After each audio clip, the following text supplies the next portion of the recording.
I do not know. So perhaps it is as well that he comes. Perhaps he can explain. Perhaps he can give meaning to what seems dark and sad.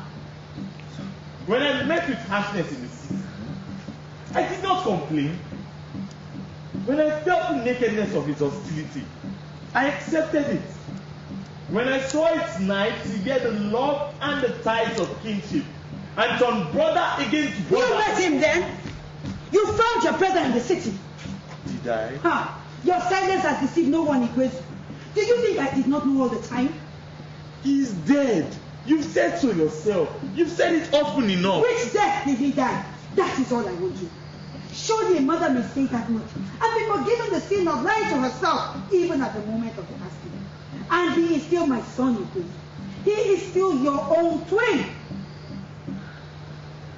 I am too weak to be a pilgrim to him. I am too weak to seek to bring him back to life.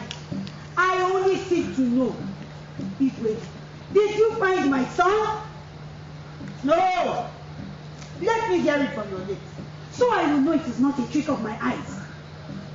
Does my son live? He lives. He lives. What does it matter that he breathes a foreign air? Perhaps there's something in that place that makes men forget. What if he lives sufficient only for himself? He lives.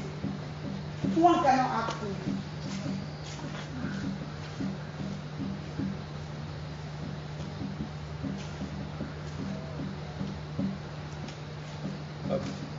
Was he well? Did you often meet? I lived under his roof for a while. Did you hear that? Did you hear that, you stubborn old town?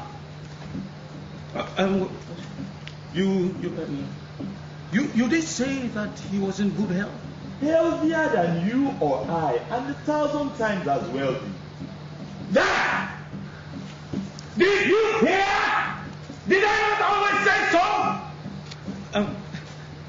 How did he make his money? In timber. He felled it and floated it over the sea. How Chike is wealthy and he is big.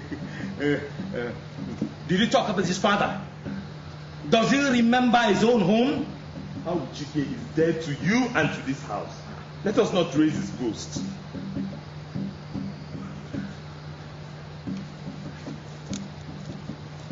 What did he do?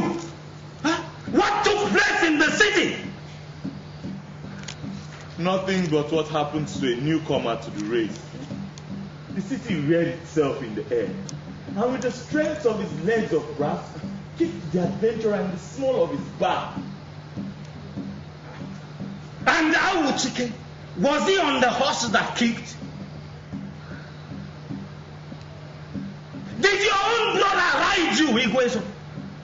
Son, talk to me. What took place between you two? The wounds heal quicker if it is left unopened. What took place is not worth the memory. Does it not suffice that in the end I said to myself, I have a place, a home, and even though it lies in the middle of the slum, I will go back to it. And I have a little plot of land which has rebelled against the waste that surrounds it, and bears a little fruit for the asking. I sowed this land before I went away, and now it is time for harvesting, and the cocoa pods must be bursting with fullness. I came back with hope, with consolation in my heart. I came back with the assurance of one who has lived on his land and tilled it faithfully. It is the will of the heavens. It was never in my mind.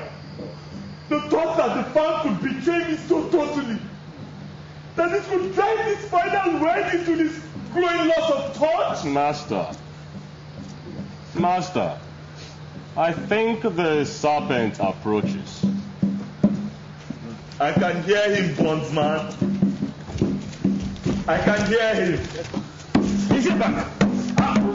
It is good to see you again. I am glad to see you safe and well. What an affair that was. The child was crying loud enough to drown all the frogs in the swamp. Did it happen, Kadir? Did the child take his revenge? Yes! He did! He trapped the healer with a sudden gush. And that was it. The foolish man. She heard the cry and tried to get to her son from where she had been locked. And pollute her own child. Amazing, is it not? The mothers can never be trusted. And to think that she did succeed in it. The gods forbid it. She did. Huh? I had to purify the boy and absolve him from the crime of contamination. That is the first circumcision why I have done it to happen. The best thing is to send the mothers out of the house. Do you think that has not been tried? It is harder to shift them than to make the boy to sexy.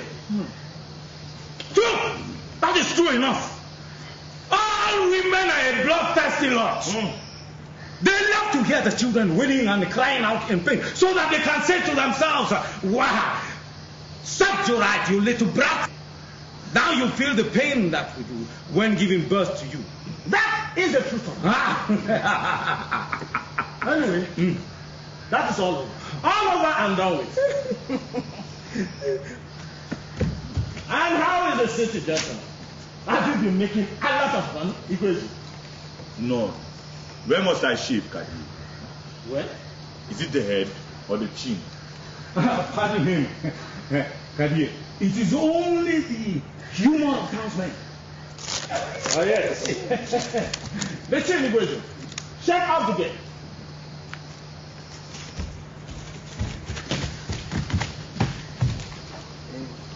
Did you make other vows, Kadir? Were there other pleasures from which you abstained until the rains abated? Oh, yes. Oh, yes, indeed. I vowed that my body would remain unwashed. Did you keep within doors? No. I had my duties. People still die, you know, and mothers give birth to children. And it rained throughout, almost without a stop. Yes, it did. So perhaps once or twice you were out in the rain. Igwezu, you were going to tell Kadir about the big town. Was I? Oh, yes. Tell me about the place. Was business as good as they say? For some people. And to you? Did your business thrive? No more than my farming has done. Come on, Igwezu. I am not trying to obtain a promise of an actual sacrifice. You did make some money. No. I see he must be coached. Admit you made enough to buy the village. Make livestock and all. No, Kadir. I made none at all. They are all modest. You made a little then? No, I made none at all.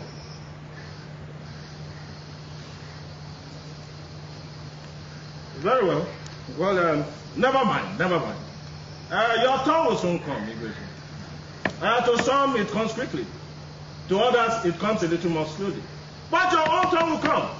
Not before long. I am afraid I have had my turn already. I lost everything. My savings. Even my standing as a man. I went into debt. Impossible. Shall I tell you what I offered as security? Would you like to know? No, not your pretty wife, I hope. I noticed you had to come without her. No, Holy One, it was not my wife. But what I offered had a lot in common with her. I put down the harvest for my farm. My poor Igwezu. Now come, Igwezu. Oh, what? What do you take us for? As if anyone in the city would lend money on a farm which he had never seen.